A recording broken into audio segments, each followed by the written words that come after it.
Students कैसे हैं आप सब? होप सब अच्छे होंगे। तो स्टूडेंट्स, आज इस वीडियो लेक्चर के थ्रू हम अपना प्रिंसिपल्स ऑफ मैनेजमेंट का चैप्टर नंबर 12 जो कि है directing principles and element start कर रहे हैं और इसी वीडियो के अंदर ये हमारा चैप्टर फुली कंप्लीट भी हो जाएगा। तो without wasting your much time, let us start with meaning of directing.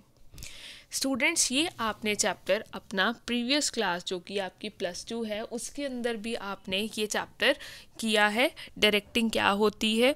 तो इसके अंदर हम एक ओवरव्यू ले लेंगे, ठीक है।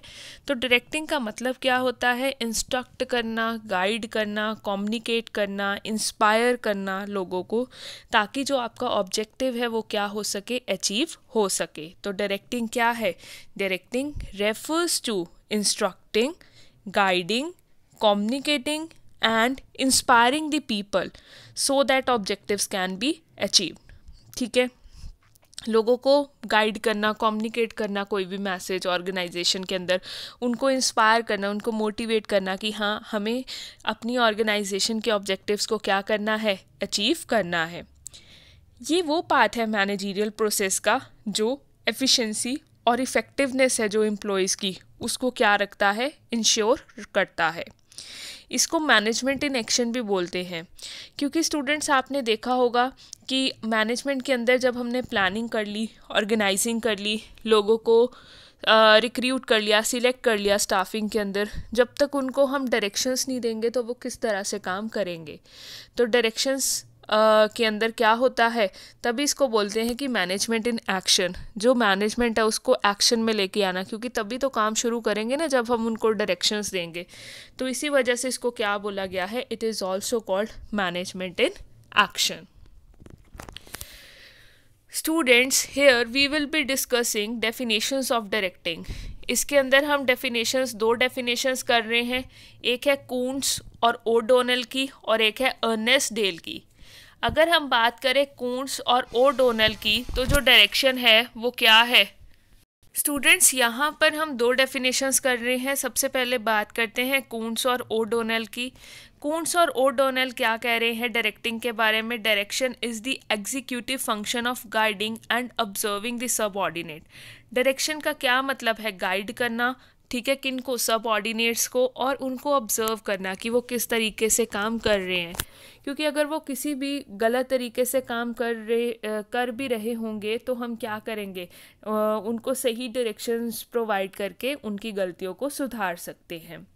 अब हम करेंगे अर्नेस्ट डेल की अकॉर्डिंगली डायरेक्टिंग क्या है। अर्नेस्ट डेल की अकॉर्डिंगली डायरेक्टिंग का मतलब है, डायरेक्शन का मतलब क्या है, is telling people what to do, कि आपको क्या करना है, seeing what they do it to the best of their ability, और ये चेक करना, वही ऑब्जर्व करना कि वो अपना बेस्ट ऑफ एफर्ट्स जो हैं वो लगा भी रहे हैं कि नहीं। इट इंक्लूड्स, इसके अंदर क्या क्या चीज़ें आती हैं, असाइनमेंट को बनाना, उनको प्रोसीजर्स को एक्सप्लेन करना, उनकी मिस्टेक्स को देखना, मतलब कि ऑब्जर्व करना और उनको करेक्ट करना। After that providing on the job instructions, और ऑन दी जॉब उनको इंस्ट्रक्शंस देना और उनको ऑर्डर्स क्या करना, इशू करना। ये सारे के सारे क्या हैं, हमारे डायरेक्टिंग के क्या हैं, आप कह लीजिए कि बेसिक्स हैं। और इन्हीं बेसिक्स को फुलफ़िल करके हम अपना डायरेक्टिंग का जो फंक्शन है उसे क्या कर सकते हैं, परफॉर्म कर सकते हैं। Next comes the features of directing. Students, here we are provided with 4 features of directing. 4 features हैं, characteristics कह लीजिए। सबसे पहली है directing initiates the actions, क्योंकि directing एक्शंस को क्या करता है, इनिशिएट करता है, तभी तो इसे मैनेजमेंट इन एक्शन बोला जाता है। स्टाफिंग के अंदर हम क्या कर लेते हैं कि पर्सन्स को रिक्रूट कर लेते हैं, और उसके बाद एक इम्पॉर्टेंट क्वेश्चन अराइजेज होता है। क्या अराइज होता है कि how the entire human machinery will move, कि जो इंटायर ह्यूमन मशीनरी है वो किस तरह से चलेगी। आंसर इस क्वेश्चन का यही है कि डायरेक्शन की हेल्प से, क्योंकि ह्यूमंस को रिक्रूट कर लिया बट ह्यूमंस को बताना कि how they will have to work, how to follow the all the procedures, सारे प्रोसीजर्स उनको किस तरह से फॉलो करने हैं, कैसे ऑर्गेनाइजेशन के ऑब्जेक्टिव को अचीव करने में हेल्प करनी है, वो कैसे फुलफ़िल होगा जब मैनेजर उनको क्या देगा, डायरेक्शंस प्रोवाइड करेगा।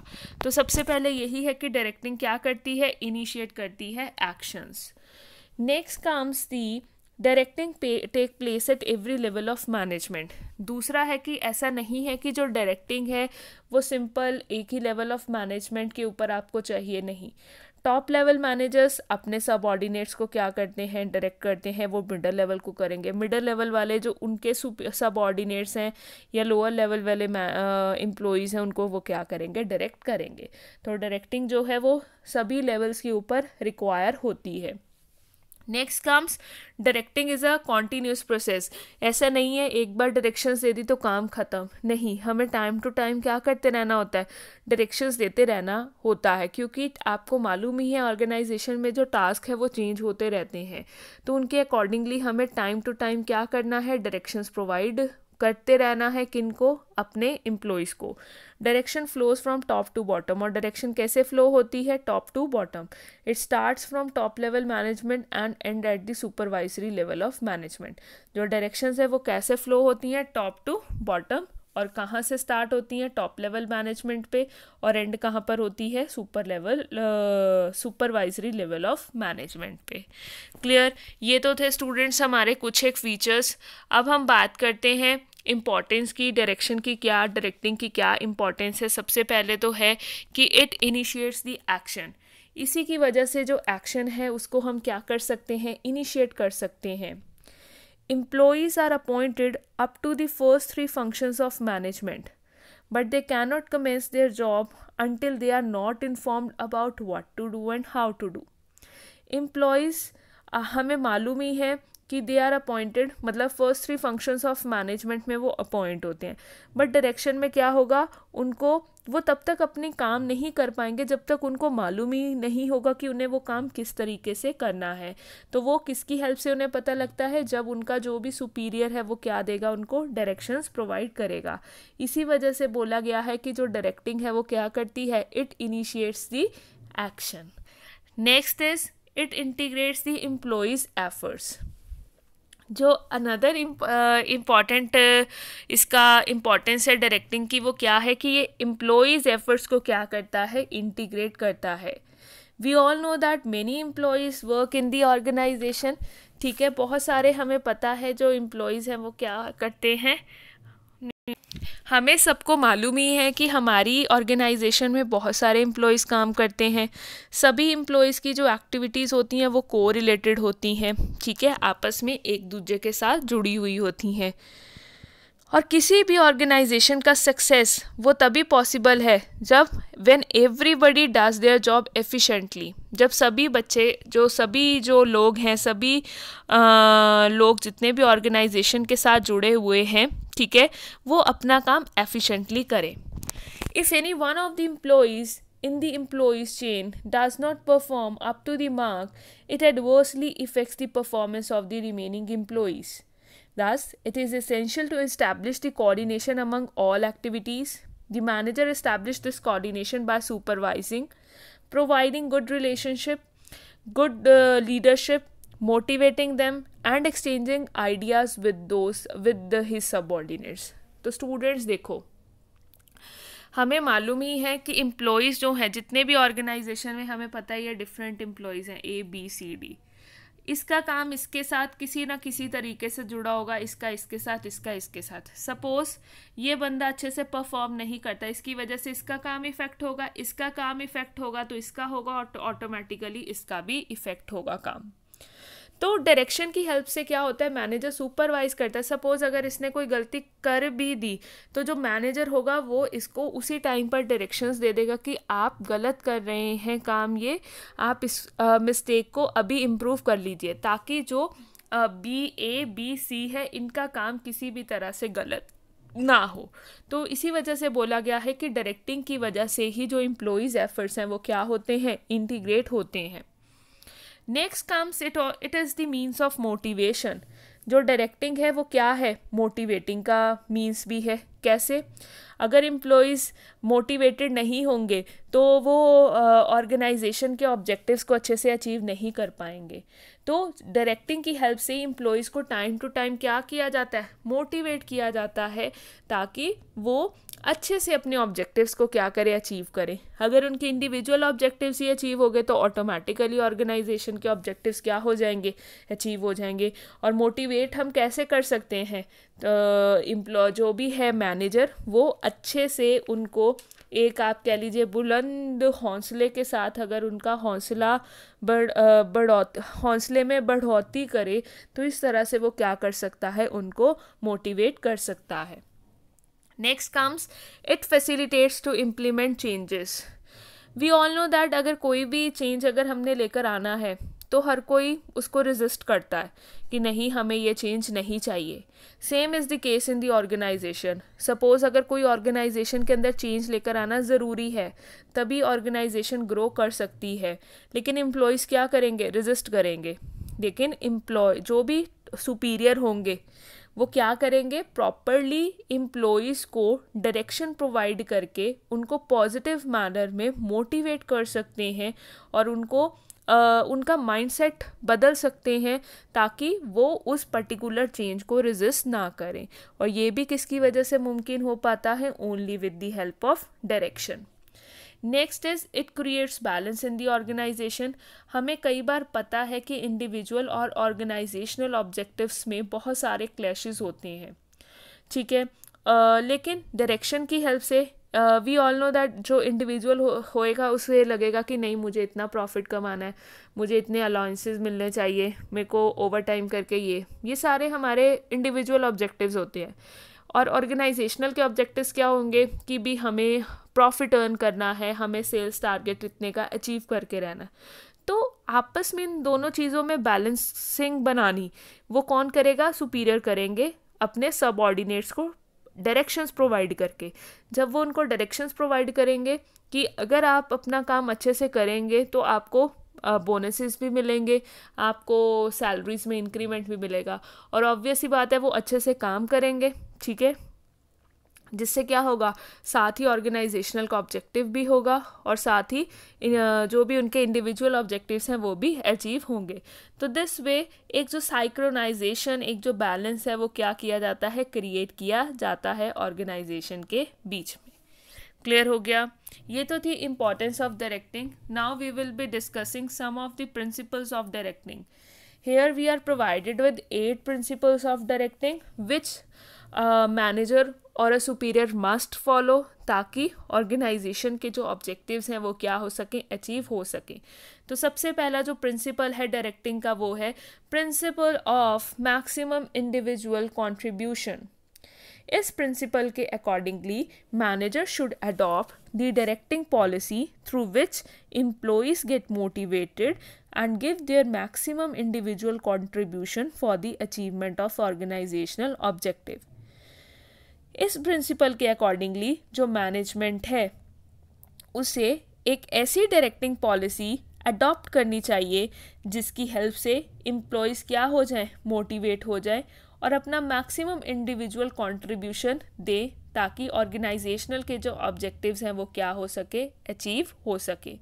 तो principle of maximum individual contribution होना चाहिए, और अगर मैक्सिमम इंडिविजुअल कंट्रीब्यूशन होगा तभी जो एम्प्लॉयज़ हैं मैक्सिमम पार्टिसिपेट करेंगे एंड ओवरऑल ऑर्गेनाइजेशन का ऑब्जेक्टिव अचीव होगा। Clear? Next is principle of harmony in of objective. Students, यहाँ पर वही पॉइंट आ गया कि हमें जो ऑर्गेनाइजेशन के अंदर बैलेंस क्रिएट करके चलना है। हमें पता है इंडिविजुअल ऑब्जेक्टिव्स भी होते हैं और ऑर्गेनाइजेशन ऑब्जेक्टिव्स भी होते हैं। तो जो भी मैनेजर है उसे कोशिश करनी चाहिए कि इन दोनों ऑब्जेक्टिव्स के बीच में एक स्मूथनेस, एक साइक्रोनाइजेशन क्रिएट करे। मतलब बंदे के खुद के जो पर्सनल ऑब्जेक्टिव्स हैं वो भी अचीव हो जाएं और उसके साथ ही ऑर्गेनाइजेशनल के ऑब्जेक्टिव्स भी अचीव हो जाएं। क्लियर? अब next is principle of unity of command. We all know that अगर हमें भी एक बंदे से इंस्ट्रक्शन मिले तो हम काम अच्छे से कर पाएंगे. अगर सपोज़ मुझे ही 10 बंदे कोई भी डायरेक्शंस दे रहे हैं कि नहीं आपको ये करना है, आपको इस तरीके से करना है, आपको नहीं इस तरीके से, तो वो पर्सन क्या हो जाएगा, पजल हो जाएगा. तो डायरेक्शन के समय हमें एक और प्रिंसिपल को हमेशा दिमाग में रखना है. वो क्या है, principal of unity of command. कि एट ए टाइम एक पर्टिकुलर पर्सन को एक ही पर्सन से क्या मिले, डायरेक्शंस मिले. क्लियर हो गया. नेक्स्ट जो फोर्थ प्रिंसिपल है वो है principle of appropriateness of direction technique. इस प्रिंसिपल के अकॉर्डिंगली एप्रोप्रिएट डायरेक्शन टेक्निक हमें इस्तेमाल करनी है ताकि हम अपने जो भी एम्प्लॉयज़ हैं उनको इफ़ेक्टिवली सुपरवाइज कर सकें. टू प्रोवाइड एबल, ताकि उनको अच्छे से एक लीडरशिप प्रोवाइड की जा सके. ऑर्गेनाइजेशन के अंदर एक फ्री कम्युनिकेशन अडॉप्ट किया जा सके और उन्हें राइट मैनर में मोटिवेट किया जा सके. इस तरह की डायरेक्शन टेक्निक हमें अडॉप्ट करनी है. Next is principles of managerial communication. इस प्रिंसिपल के accordingly it should be monitored by the management that subordinates get the same meaning for what has been said. कि जो सबऑर्डिनेट्स हैं उन्हें सेम मीनिंग ही मिले. ठीक है, जो कहने का मतलब है it should be monitored by the management that the subordinate. मतलब सपोज अगर मैंने कोई इंस्ट्रक्शंस ऑर्गेनाइजेशन के अंदर इशू की है तो ये मेरी रिस्पॉन्सिबिलिटी बनती है कि जो सामने वाला बंदा है जिसको मैंने इंस्ट्रक्शंस इशू की हैं वो उसी मैनर में उन इंस्ट्रक्शंस को समझे. ठीक है, तो ये मेरी इंश्योरिटी रहेगी. मैनेजर ये इंश्योर करेगा कि जो उसने अपने सबऑर्डिनेट्स को डायरेक्शंस दी हैं, बोला है, वो उन्हीं को उसी तरीके से क्या करे, फॉलो करे. Next comes principle of use of informal organization. According to this principle एक फ्री फ्लो होना चाहिए इंफॉर्मेशन का सीनियर्स ऑफ सबऑर्डिनेट्स के बीच में. किसी भी डायरेक्शन का जो सक्सेस है वो यही डिपेंड करता है कि सीनियर और सबऑर्डिनेट्स में एक कॉर्डियल फ्लो हो इंफॉर्मेशन का, एक फ्री फ्लो हो इंफॉर्मेशन का. वो अपनी बातें सुपीरियर्स के सामने रख सके, उनकी जो डिमांड्स हैं सुपीरियर्स के सामने रख सके. इससे क्या होगा, आपस में अच्छे रिश्ते बनेंगे. अच्छे रिश्ते बनेंगे तो ऑब्वियस सी बात है इसका फ़ायदा किसको मिलेगा, ऑर्गेनाइजेशन को ही मिलेगा. Next is principle of leadership. इस प्रिंसिपल के accordingly while giving directions to the subordinates a good leadership must be provided by the managers. By this, subordinates get influenced by the managers. Students, इस principle के accordingly जब भी managers directions provide करता है अपने subordinate को तो वो एक गुड लीडरशिप की इमेज क्रिएट करे उनके माइंड के सामने. इससे क्या होगा कि सबऑर्डिनेट्स क्या हो जाएंगे, इन्फ्लुएंस्ड हो जाएंगे कि हाँ मैनेजर ने उनको बहुत अच्छे से लीड किया, वो उनके अकॉर्डिंगली ही वो सोचता है और उनके अकॉर्डिंगली ही, मतलब वो सबऑर्डिनेट्स के अकॉर्डिंगली ही सोच समझ के डायरेक्शंस क्या करता है, प्रोवाइड करता है. और जो लास्ट प्रिंसिपल है वो है प्रिंसिपल ऑफ फॉलो थ्रू. इसका मतलब ये है कि सपोज मैंने एक बार डायरेक्शंस प्रोवाइड कर दी तो मेरा काम ख़त्म नहीं, मुझे साथ के साथ रिव्यू करते रहना है कि कहीं जो मैंने डायरेक्शंस दिए हैं वो गलत तो नहीं है, या according to the changing environment अगर मुझे अपनी डायरेक्शंस को चेंज करने की रिक्वायरमेंट है तो मैं उन्हें चेंज कर पाऊँ. स्टूडेंट्स, ये थे कुछ एक प्रिंसिपल्स डायरेक्टिंग के. अब जो इस चैप्टर का लास्ट टॉपिक है वो है एलिमेंट्स ऑफ डायरेक्टिंग. तो here we are provided with 4 elements of directing. तो सबसे पहले क्या है, सुपरविजन. आप कह लीजिए कि ये इम्पॉर्टेंट इंग्रेडिएंट्स हैं जिनसे हमारा डायरेक्टिंग बना है. तो सबसे पहले बात करते हैं सुपरविजन की. सुपरविजन का मतलब क्या है, it refers to monitor the progress of routine work of one subordinates and guiding them properly. Supervision का क्या मतलब है कि जो मैनेजर है वो डेली अपने सबऑर्डिनेट्स के रूटीन वर्क की प्रोग्रेस को वो चेक रखेगा और टाइम टू टाइम उन्हें क्या करता रहेगा, गाइड करता रहेगा. Next comes communication. कम्युनिकेशन का स्टूडेंट्स क्या मतलब है, it refers to an art of transferring facts, ideas, feelings etcetera from one person to another and making him understand them. तो कम्युनिकेशन क्या होती है? ये वो आर्ट है जिसके अंदर अपने हम जो भी भाव हैं, ठीक है, फैक्ट्स हैं, फीलिंग्स हैं, वो हम क्या करते हैं, ट्रांसमिट करते हैं एक पर्सन से दूसरे में, ठीक है, और कोशिश करते हैं कि जो हम बोल रहे हैं सामने वाली पार्टी उसको उसी मैनर में समझे। तो कम्युनिकेशन अनदर इम्पॉर्टेंट एलिमेंट है डायरेक्शन का। तो डायरेक्टिंग के अंदर जो मैनेजर कोशिश करेगा कि वो अपनी फैक्ट्स, आइडियाज़, फीलिंग्स सबऑर्डिनेट्स को पहुंचा दे और वो उसी मैनर में उन आइडियाज़ को, उन डायरेक्शंस को समझे। Next is leadership. लीडरशिप का क्या मतलब होता है? It refers to influencing others in a manner to do what the leaders want them to do. Leader देखो, आपने पॉलिटिकल लीडर्स की बात सुनी होगी, तो हम उनको उनसे प्रभावित होकर ही, उनसे इन्फ्लुएंस होकर ही उन्हें क्या देते हैं, वोट देते हैं। ऐसे ही होता है। तो मैनेजर को भी एक लीडरशिप की क्वालिटी होनी चाहिए, वो इन्फ्लुएंस कर सके अपने सबऑर्डिनेट्स को, सबऑर्डिनेट्स का विश्वास जीत सके, ताकि सबऑर्डिनेट्स को लगे कि ये हमारे अकॉर्डिंगली ही काम कर रहा है और फ्यूचर में अगर लीडर को कुछ भी उनसे करवाना हो तो वो ईजिली उसके लिए कर दे। और लास्ट इज मोटिवेशन।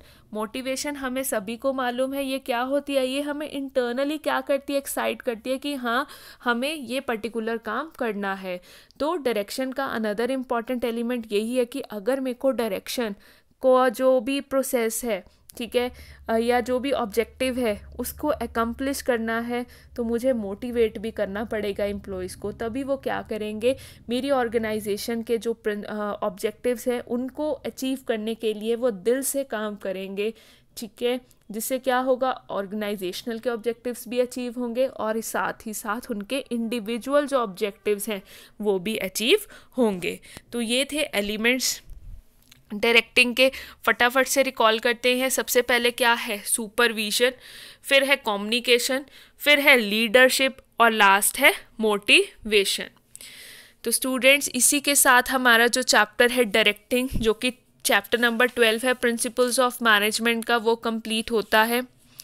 आज इस वीडियो के अंदर हमने क्या क्या किया, जल्दी से रिकॉल करते हैं। सबसे पहले मीनिंग किया, फिर डेफिनेशन की, उसके बाद फीचर्स किए, फिर इम्पोर्टेंस की, उसके बाद प्रिंसिपल्स किए डायरेक्टिंग के, और लास्ट में एलिमेंट्स करके हमने इस चैप्टर को फुली कंप्लीट कर लिया।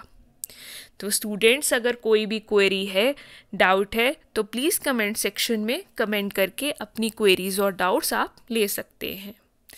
तो आज के लिए बस इतना ही। मिलते हैं अपनी नेक्स्ट वीडियो के अंदर with a new chapter. Chapter कौन सा अब हम अपना नेक्स्ट करेंगे, मोटिवेशन, ठीक है। तो मिलते हैं नेक्स्ट वीडियो के अंदर। Till then, happy learning and keep revising.